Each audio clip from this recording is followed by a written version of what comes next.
Welcome, everybody. This is a live taping of the Afikra podcast. My name is Mike Imhan. I'm interviewing Abeer Seikaly, a designer. So the topic that I want to talk about is your work, but in particular, this idea of using Bedouin knowledge, Bedouin traditions, when you think about design in sort of like a modern contemporary context. So we're at Design Doha, and your work that you submitted for the Biennale integrates this idea. So just, can you walk through what this thing is that we're looking at? It's a glass piece. I call it a lighting sculpture. That was inspired from weaving practices.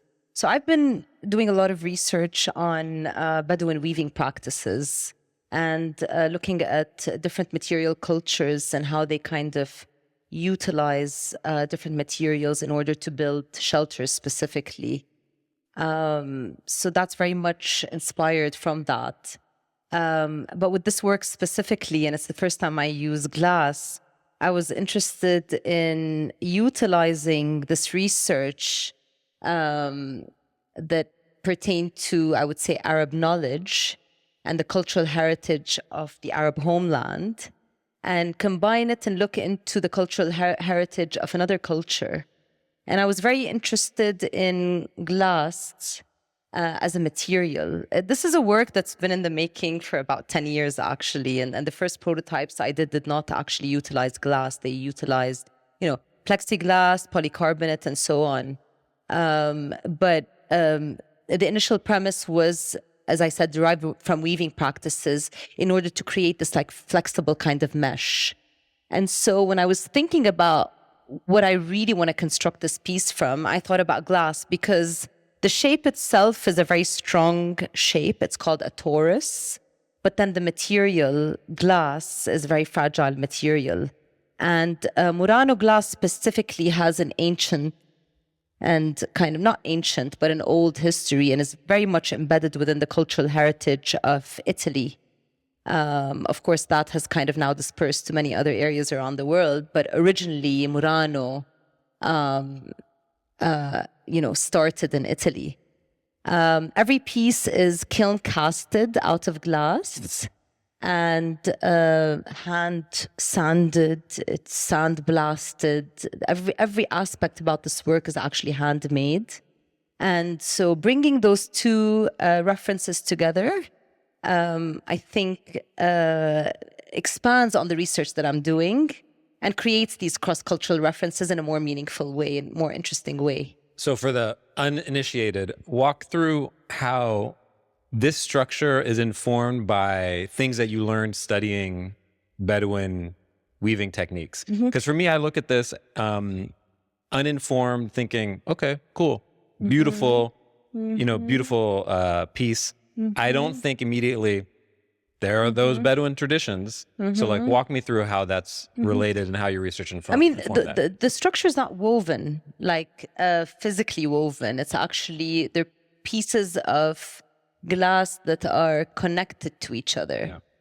But the process of making is such a long and laborious and painstaking process, very similar to weaving practices, that is also a labor-intensive kind of work.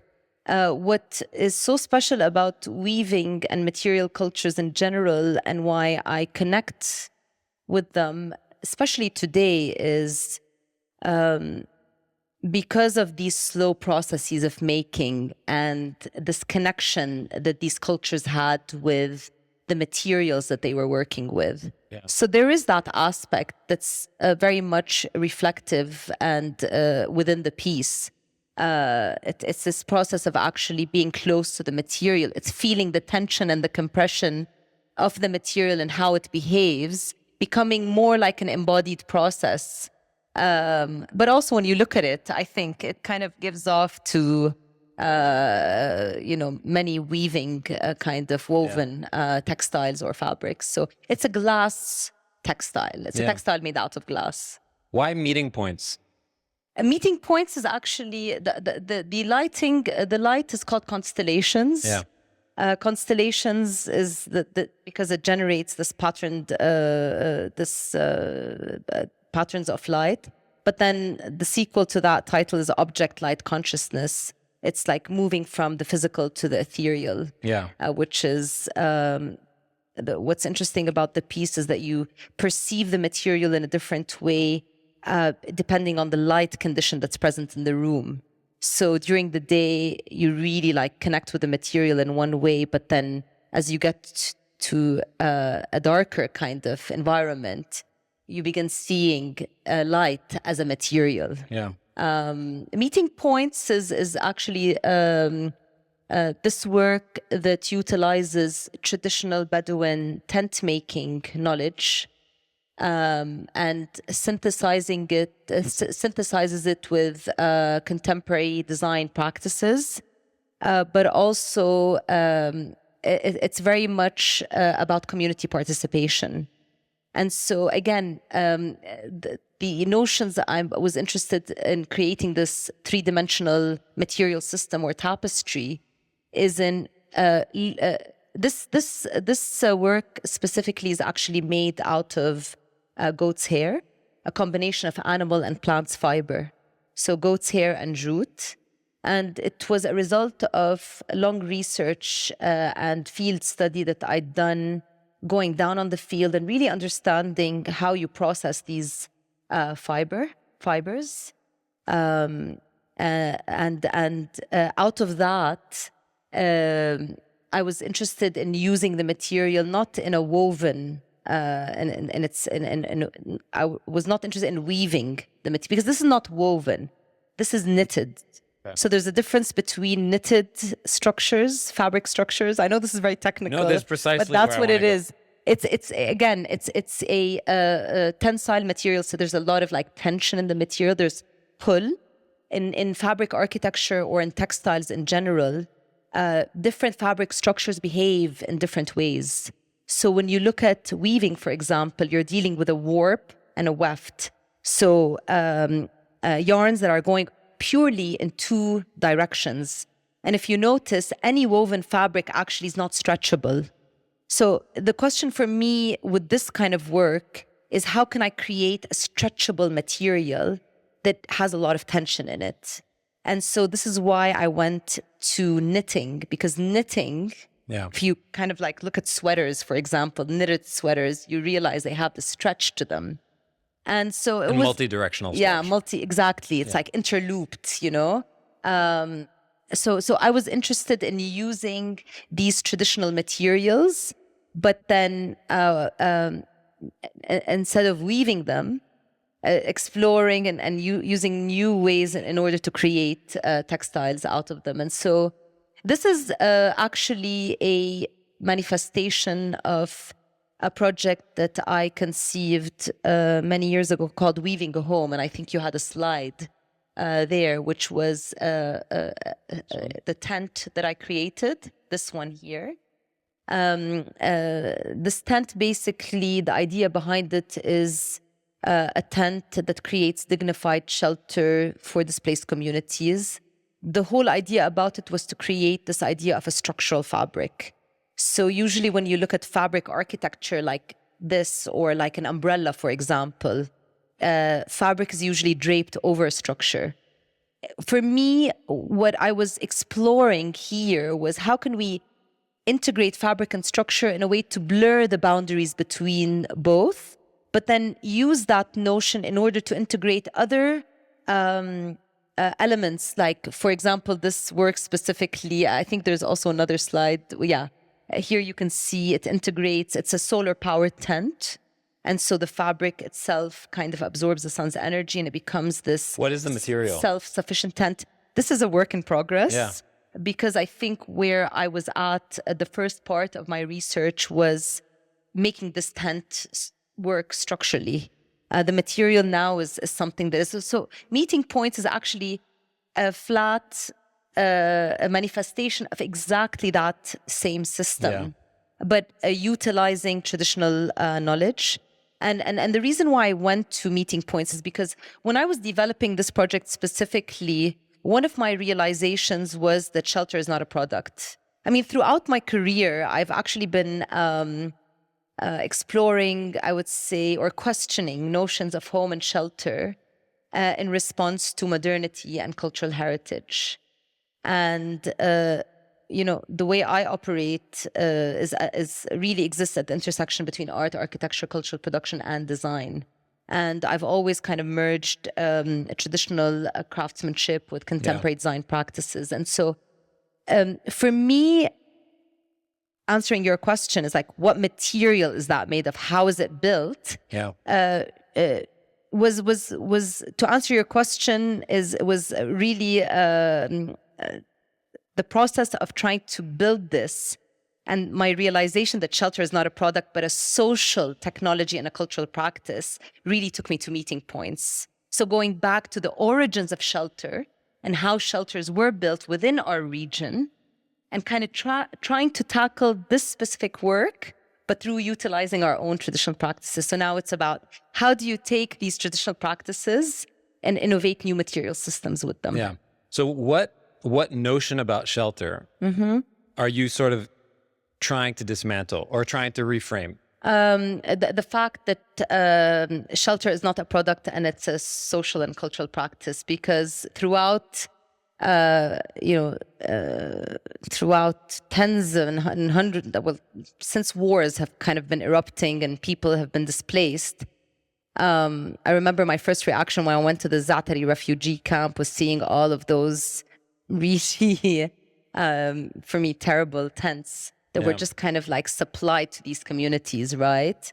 And so, and they weren't dignified at all. They just didn't function properly. They didn't include kind of the necessities of contemporary life, like water, electricity, and so on. And so this was in response to that, is to provide these refugees or displaced communities with dignified shelters. But then again, do we give these people the shelters? It's just to survive. Is that enough? But then the question comes like, how can we make these communities thrive? And in order to make them thrive, then we have to teach them how to make their own homes. And I know that might sound like a kind of very far away idea, given kind of the emergency relief situation that these communities, find themselves in. But this is kind of just, for me, it's a thinking process. And I do believe that architecture today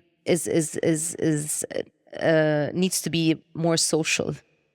We need to think about not what we design and build, but how we choose to design and build. And so this is what I've been exploring through these works and these practices. So I have a question about the research phase.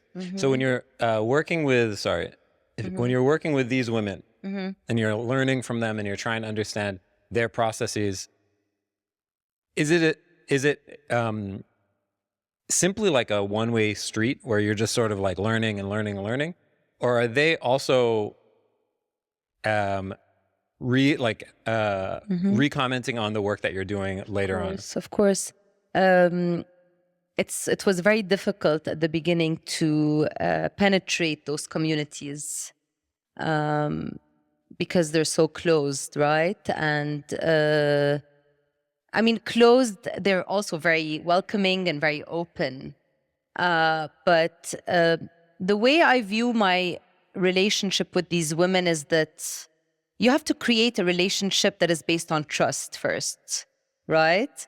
So, and that's based on sharing things that are not necessarily only related to the work that you're doing, right?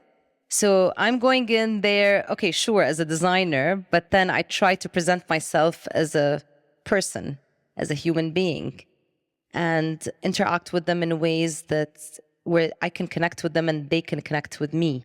So that's kind of like the starting point. These introductions. It's like any new person you meet, you're in a new relationship and you're kind of like reintroducing yourself from scratch. But then my approach in general with design and my methodology in designing is not a one-way thing where my process is material driven. it's based on experimentation, it's based on trial and error, it's about me traveling, going, feeling the material, talking to different people and so on. So it's not that I have a design in mind where I go and say, hey, we want to make that. Actually, I go there and I really don't know what I want to make. But it's like I have this idea. It's like somewhere, but it's still not very clear. But hey, let's start. Show me what you got. Show me how you weave. I want to learn about, I come to them with this idea that I want to learn, right? And I do want to learn, and I do learn. So it's like, Ra'id has a skill, and show me how do you weave? How do you set up the ground loom? What materials do you use? How do you process this material? Okay, let's start with the material first. Where can we get the wool from? Yeah. Can you get that wool for me, or shall I get it for you? Do you have enough water to wash it, or do you need me to send you some a tank filled with water? It's that kind of like back and forth. But usually what I do with these communities is when I give them an assignment, I fulfill that assignment myself. So I come back to them and say, show me what you have and I'll show you what I have. Yeah. And this is when the conversation really starts. Yeah. So it is a discourse. It's a dialogue between me and the woman. And I think just going back to this notion of, or this idea of building trust, this is what design for me is about, really. I feel like the reason why I design is, sure, I'm interested in all of these things and I'm passionate about it, but it's really a catalyst and a way for me to connect to people. And that's what I constantly find myself seeking, is connecting with these kinds of people that are slowly vanishing and disappearing. So. Was most of your research done in Jordan? For this work, yes. Yeah. Everything was done in Jordan, yeah. Is there variety or diversity in terms of techniques and approaches across Jordan or across the region? Have you come across that? Of course. What are some of the differences? I mean, the principles are the same, but for example, the designs, the symbols, some of the techniques, the way they dye things, the name. For example, in Jordan, it's in the Gulf region, it's Sadu. In Jordan, it's Natu or Nati. So there's a slight variation here based on the different Bedouin cultures that exist in the region. There are subtleties. And this is very important. This is very interesting because it's very easy for us to generalize and say, oh, weaving is the same across, you can even go to Peru, but generalization is not good in my book. Yeah. I'm much more interested in these cultural specificities that are unique to each location, to each culture. So, for example, if we look at wool as a material, what distinguishes wool in our region is you'll notice, like, if you look at a sheep that comes from Australia, they don't have a tail, right? But if you look at a sheep that comes from our area, they have what's called liya. It's like this 7-kilogram fat. And that's because they've had to adapt over thousands of years to the harsh weather environment. Now, the fiber of the sheep, primarily in our region, is very coarse. It's textures. Its crimp is very dense, and most of the fibers are used for making carpets or making tents. But if you look at, for example, if you go to South America, or you look at different types, we can't use the wool for dress, for example. It's very harsh. Yeah. So there's that specificity to the land and to the climate and to the environment. And so each location, each place has its what they call in winemaking terroir, right? Which comes from terre, or land. Yeah. It's if you take but just to build on that, if you take a seed that has exactly the same kind of DNA and plant it in two different geographical locations, the result is always going to be different because of the soil, because of the climate, because of the way it's processed. And so that's the kind of specificity I'm talking about. The land is birthing it. Yeah. Okay, so what's next for this project? Well, as we wrap up. I've been... or what's next for you, I should say. For me, I've been actually weaving architecture. I'm interested in soft architectures. And through this work, for example, this is a hand-woven art pavilion that's made out of wool.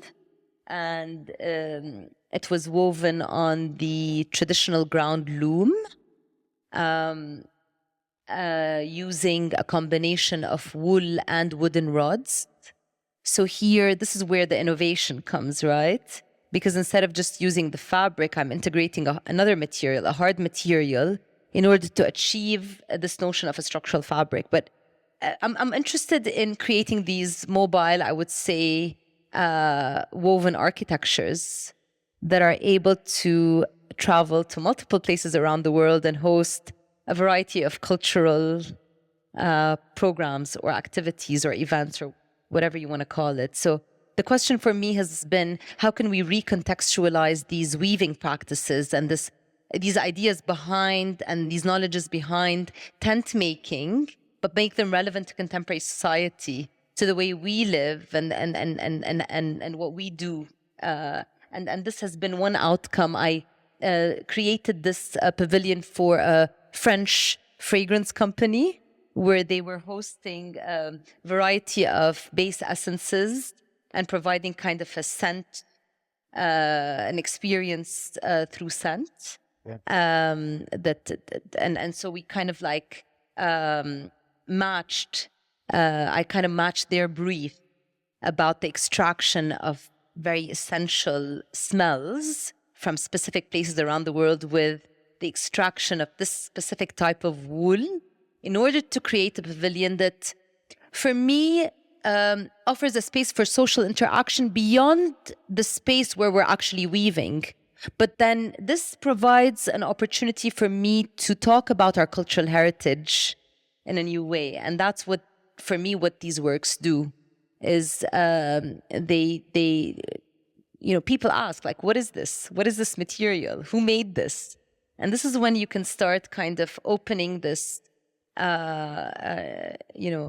this new page and tell the stories of these women, these places and these materials that are being used and why they're being used and what their history is and the stories behind them. So, cool. Yeah. Where can people find more information about this stuff? On my website, on the internet, or you can email me directly and I can share things with you. So amazing. Yeah. Okay, thanks, Abeer. Thank you so much. Thank you.